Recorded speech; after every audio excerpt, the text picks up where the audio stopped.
This installment of the Look Back series is about the critical housing shortage after World War II and how the local government responded with housing complexes on a massive scale. We look back at that now and seem to regard it as a prime example of failure, but keep in mind, after World War II, America was used to thinking big. It had, after all, built 49,000 Sherman tanks and 18,000 Liberator bombers and had won a war. So thinking big was to be expected and considered back then to be the way to go. In the 1920s, there was plenty of housing development, but after the crash, housing construction almost ceased. In fact, during the Depression, the signature new home would have been a hobo shack down by the Mississippi River. Come World War II, there was still virtually no housing construction because everything was devoted to the war. The city had developed its public housing authority in 1939, and right at the beginning of America's involvement in the war had opened Peabody Clinton south of downtown for whites and Carr Square Village northwest of downtown for blacks. Public housing, as were most things, were segregated by race back then. St. Louis also swelled with many newcomers who came from the countryside to work in the war factories. So you had old housing and thousands more people. And so when the war ended, private developers obviously worked very hard to get going on building houses, but there was a shortage of building supplies.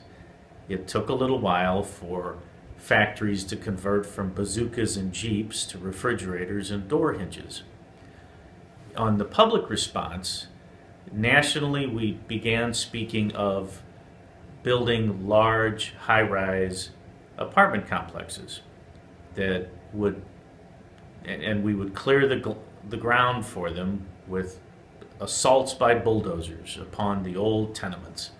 And so there were thousands of acres cleared across the country, including many here in St. Louis.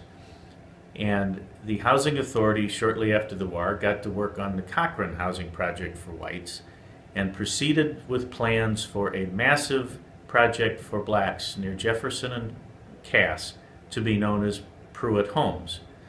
It was named after Wendell Pruitt, a hero from World War II, a black man from St. Louis who was a Tuskegee Airman and who had died in a training crash when he came back stateside.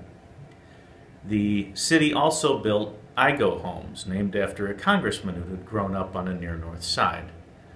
And in the mid-50s, when those two complexes were opened and adjoined into Pruitt-Igo, now infamous shorthand for housing failure, there was a lot of hope. The buildings were integrated, and there was a lot of talk that this would be the way to go. The city was building more projects on the south side and Vaughan near Pruitt-Igo. It didn't last. Most people know the story. With integration, a lot of white families moved out. Black families who had some money followed them quickly. And the housing projects generally wound up with very poor people concentrated. And there was, as we all know, crime, and there were trouble with deficits for the housing authority. People couldn't or wouldn't pay rent. And it ended infamously in 1972 with the dynamiting of some of the Pruitt-Igo buildings. Now, the city continued with high-rise projects into the 90s, but has knocked almost all of them over and has proceeded more with low-rise and Section 8 vouchers.